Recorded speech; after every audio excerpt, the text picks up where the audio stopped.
Why don't we go ahead and start? We've got 10 people. Okay, great. Welcome to an introduction to Google Play for Education. It is my pleasure to introduce your presenter, Susan Herder. Susan is a Google certified teacher, Google education trainer, and Google certified administrator. She has spent the past 16 years at Mounds View Public Schools in various roles, including science teacher, curriculum specialist, tech integrationist, and is now serving as the instructional technology coordinator. The recording of Susan's presentation will be available for viewing tomorrow. Susan will be answering questions at the end of her presentation, so please be sure to upvote the questions that you most want answered. Thank you, Dawn, for that introduction. And again, welcome to Introduction to Google Play for Education.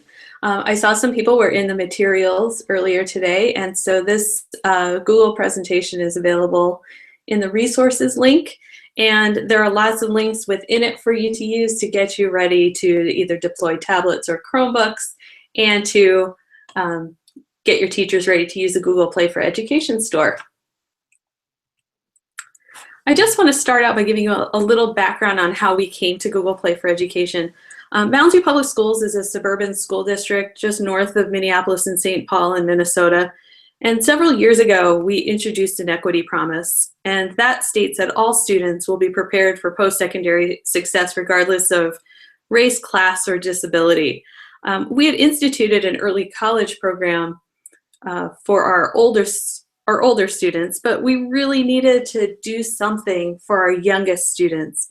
And historically, 50% of our families had participated in a fee-based full-day kindergarten, but the research shows that those benefits from full-day kindergarten are actually carried over multiple years.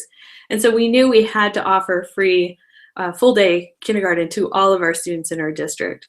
As we looked at that change, our teachers recognized that the structure of the day really had to be modified, and we needed to continue to personalize learning. So a set of 5 tablets, we went with Nexus 7 tablets, was one way that we could actually multiply the teachers in the room and provide some additional resources for them as we moved into this new model. So why Google Play? Well, we had gone Google about 4 years ago, and we implemented Chromebooks in our intermediate and secondary classrooms. So currently we have about 7,500 Chromebooks in grades 3 through 12. We had iPads in a lot of elementary classrooms, but if you've had any experience with that, you know that there's some challenges that come with those iPads. For one, teachers didn't really have the opportunity to put the apps on there themselves. So they would go through the store, they might find something, they'd have to contact their support person. The support person would have to take it, purchase it, and then they could be pushed out through our management system. When we looked at these Android tablets and Google Play for Education, we really realized we could give that power back to the teachers. So teachers get to go into the store, they can explore, they get to apply, they take the apps and they can put them on the tablets themselves. They don't have to rely on anyone else to do that. So there's no wait for approval, and there's no need to rely on the support person to make sure that all of this happens. On top of that, as someone who's managing most of those devices, the management is really minimal for me. So it really worked out well for us. If you decide to go with tablets or Chromebooks, one thing you do need to know is that you need to buy them from a Google partner in order to get that management piece. And it's a $30 charge for management regardless of the device. Once you purchase the devices, and we're going to specifically talk about tablets today, there are a few settings that you'll have to change in your control panel. So first, you have to enable Google Play for Education. That allows access to the Google Play for Education site. You should also enable Google Wallet, and that allows teachers to purchase apps, whether it's through a credit card or a purchase order. Enabling Google Groups, if you don't have that enabled behind the scenes, allows for you to add teachers to the Play Store really efficiently versus adding them individually one at a time. There's some other recommended settings, including disabling Google Plus and enabling Google Books that we'll talk about a little bit later, that Google is really great about walking you through all those steps so that the tablets have exactly what the teachers need. Not too much, not too few. One other thing you should really consider too as you're putting out those tablets is whether you want students to log in with their own Google Apps for Education account, or if you'd rather use a generic account. Because we were not going to go one-to-one and we were putting 5 devices in every classroom, we really felt strongly that it made more sense for us to use a generic account for those tablets so we wouldn't have to change logins. Because of our flexible grouping, we couldn't guarantee that if we put 5 accounts on the tablet that there wouldn't be a time where 2 students who are sharing one of those tablets would need the tablet at the same time. So we went down that road. If you're doing a one-to-one, it does make sense just to use the student accounts. Because I'm focusing on those tablets today, I just wanted to give you a really quick look at how easy it is to provision these tablets. You need to have one tablet as a master tablet. It's sort of your setup tablet. That's the tablet that's used to send all the information to the other tablets. So it uses that near field communication or bumping to transfer all the information, including your Wi-Fi. It removes apps. It'll remove like the YouTube app so our younger students can't surf YouTube. It'll take out the games and the Google Play Store as well. And you can have up to 5 accounts on each tablet. So the account information also gets pushed out when it's provisioned. So this is just a short video that Jenny McGarrah, who you may have seen earlier today or yesterday, put together with some 2nd graders helping her provision tablets.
Susan? Yes. I want to let you know that I'm not hearing any sound from the video on my Okay. Oops. Thanks, Dawn. I'm not sure why that wasn't working. But you guys can take a look at that again, and you can see how quickly 2nd graders were able to take a look at that. We can go back and try the video again at the end. I want to make sure I get all the information out. I guarantee you it did work when we rehearsed this earlier this week. I also put in a link down here for some support for tablet provisioning. They actually walk you through that process at the very beginning when you first purchase tablets.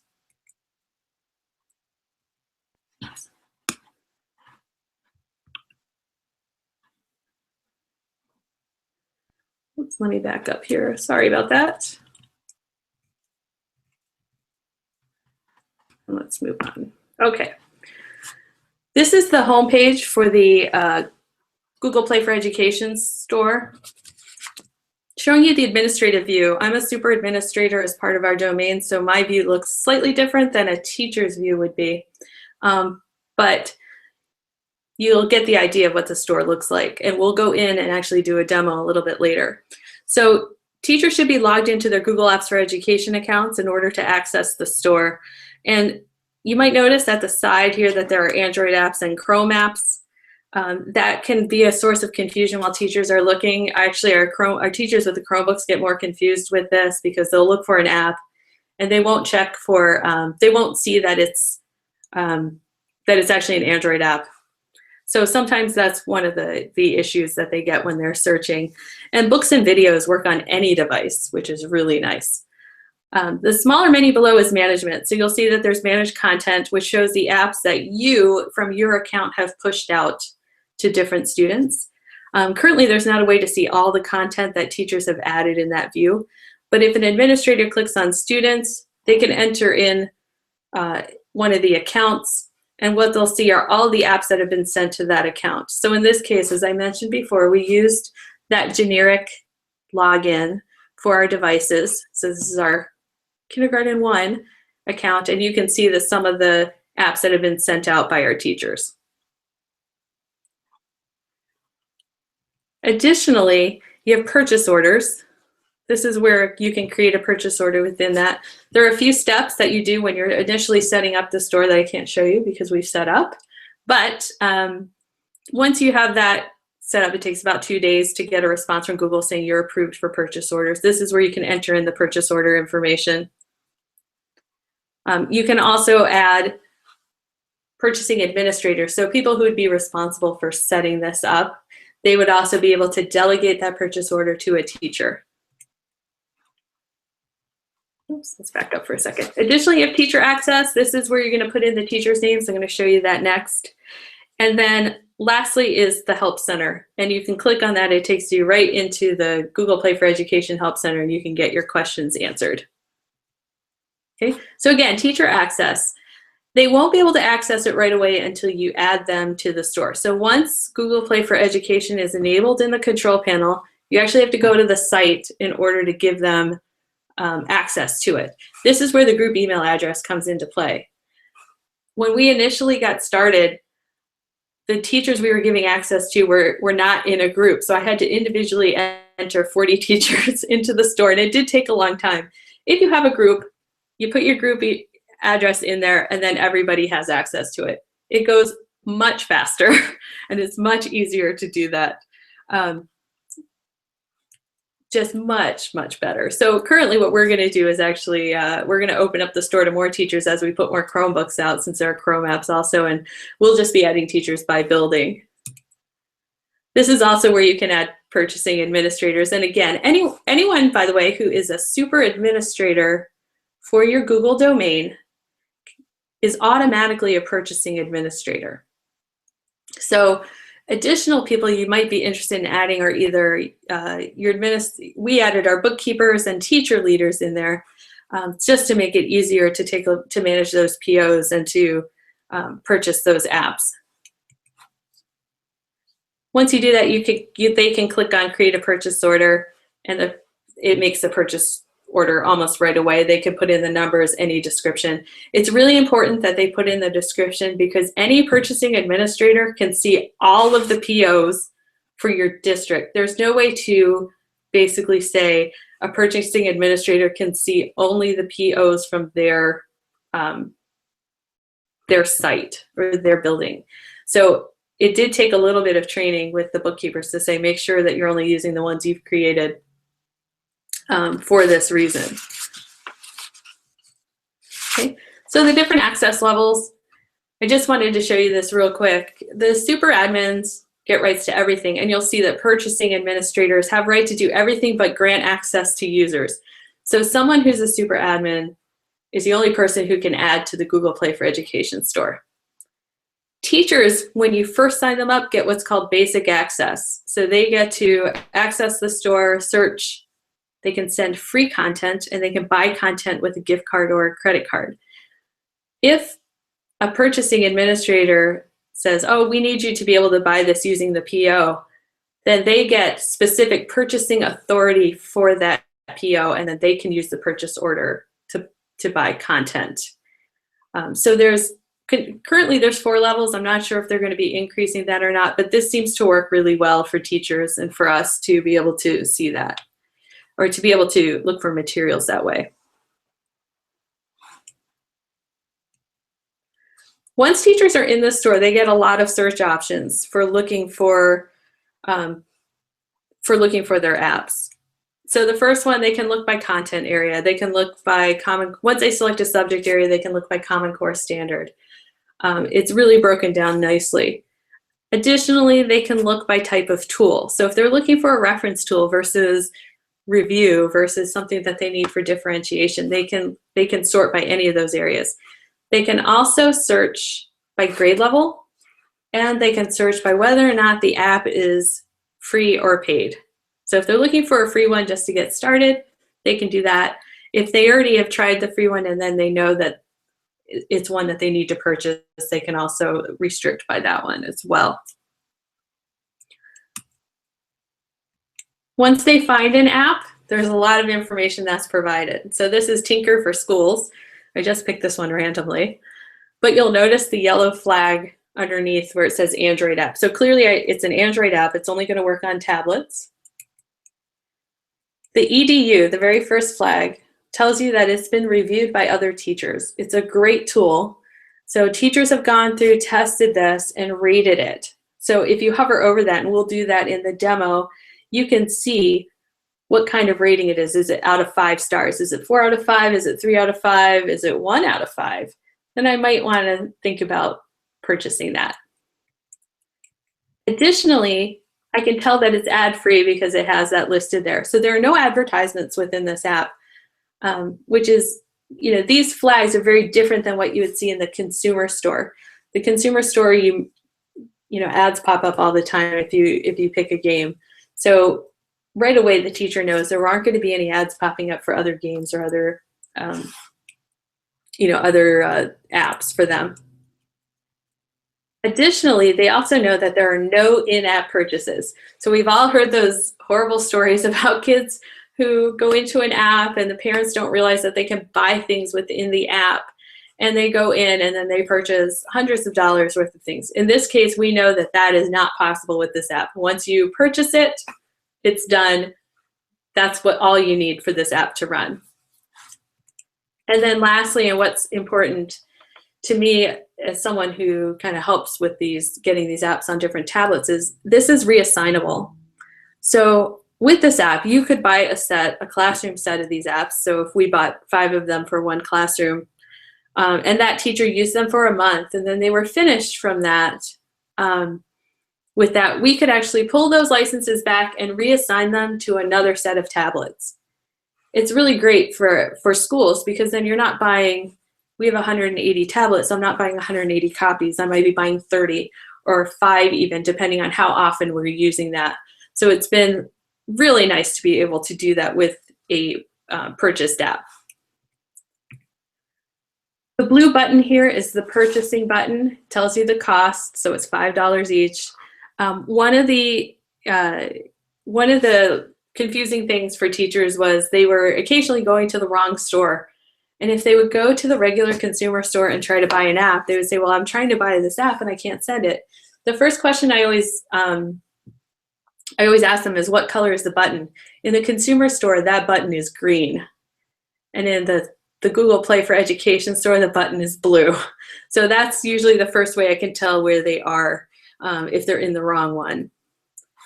And then the last button, buy one for me, means I want to test this out, so I'm just going to put it on a device that I have registered to me, whether it's a tablet or a phone. And so I can take a look at that as well. There are reviews. So this particular app has 4 out of 5 stars, and we can go in and look at the reviews and read, what's been challenging about them. If you do decide to purchase and you click on that blue button, this is the next part that comes up. So it's basically a window that pops up that says you're going to purchase Tinker for Schools. The app has access to this part of your tablet, these permissions, and it can modify, it can read your storage. How many do you need? And then you'll notice my button here has a purchase order on it, but they could also change that to credit card or to a gift card if they have one. They would click continue, and this is where you get your who has this app. So now I'm going to send this out to the tablets by the email address I'm using or the Google account that I'm using or a student group. So if you are doing one-to-one with tablets and your teachers have their students in a Gmail group, this populates from Gmail. So they could say, I need my period 1 English class to have this, they can type that in and it'll automatically send out. And it's kind of like magic. It really, for some of our teachers, that's what, and the kids believe that too. Our kindergartners think that too. They'll sit there and they'll look at their tablet. The teacher will say, I'm sending you an app. And within a few minutes, the app is popping up on their tablet. Okay, so we're going to go into the Google Play Store now.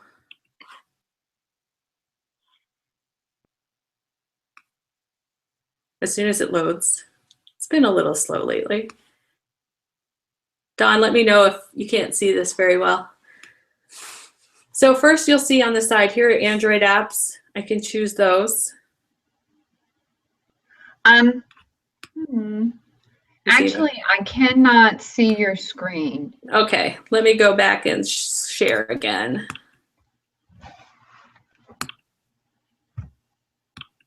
Thank you.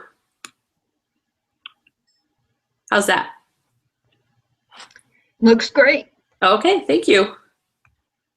I wasn't sure coming out of the presentation how that was going to go.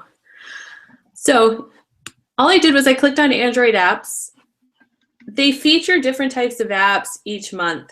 So, or every so often, I should say. So they're starting with computer science apps right now. There are creativity apps. That's a really important one if you want students to create things versus consuming all the time on tablets. They're also featuring some classroom management, of course, Google Apps, and a little bit on fluency. So if I take a look at, let's say I want to add this CodeSpark app, I can click on it. And in this case, it's telling me a little bit about it. Here's my yellow flag. You'll notice it doesn't have reassignable because in this case, the app is free. So we wouldn't need to reassign it. We would just pull it and then, you can send it to every tablet. It doesn't matter. The bar below shows that it just works on Android. Google is working on some apps that will work on both platforms, Chromebook and Android tablets, and it would have check marks next to both if that did work. You can see some screenshots if you want to bring those up, and then a description. Kids get hooked on coding in one session. And you can read all of those descriptions. The teacher tips as well are here if a teacher has some experience with the app and they want to provide some hints or some tips for using them. Down below it'll give you some applicable grades and subject areas that you might want to use them in. And then here are your reviews, just like you would see on another site. And again, if I click install, my window pops up. In this case, it just needs some network communication. I click continue, and this is where I can put in a name. So I could send it to myself if I wanted to. It's going to tell me I think I don't have any devices registered right now. Okay, so you'll see my name's here. I'm getting one copy of the app, and I have to save those changes. And it says, finish, the app will be installed in the next few minutes. I click OK, and it's all done. It's really that simple for a teacher to do that. Let me just show you some of those other search tools. If I click on English Language Arts, I can automatically pick a grade level. Once I pick a grade level, I'll also get the chance to search for a Common Core standard. So if there's a specific standard I'm trying to meet, I can choose one of these. So if I look at informational text, for example, here are the apps that are recommended for that. You have to take it with a grain of salt because it is someone else who's making those recommendations, but it does help to narrow it down. And again, I can pick free and paid or free only or the intended use. If I need a reference, it's going to show me that there's just one reference tool available. The Chrome apps work similarly. They have the same type of flag. I believe all of the Chrome apps currently are free apps from what I've seen lately. So you would add those exactly the same way, install on Chromebook. They get a similar warning about it being, Chrome related. Books are available for rental. Some books that are in the public domain are free. But if you wanted to rent, let's say, a Magic Tree House book, you click on that book and it'll tell you it's $1.99 to rent. And the rental period is 60 days. The rental period varies for each book. It could be 30 days, 60 days, or 90 days. So it depends on what type of book. And again, books can be read using the Chrome app on Chromebooks or the Playbooks app on the tablet. So it doesn't matter what device they have. And again, you can search by content area for books as well. And then lastly, videos. They have kind of curated a library from YouTube of some educational videos if you're looking for any. So if we clicked on math, they're mostly math videos. If you assign that to a student, it's the same way. You just put in the name, email address, or a group. A student just goes to this play.google.com/edu/videos site, and they only see the videos that are assigned to them. So it keeps them from actually having to go through YouTube and search in YouTube. And then again, here are my different levels of management. So here's teacher access. As you can see, I entered a lot of teachers in by hand. We can look at purchase orders briefly too. These are the purchase orders that are current, and then here are the administrators down here. Sorry about that. So you can see domain admin is automatically added and cannot be removed from the store.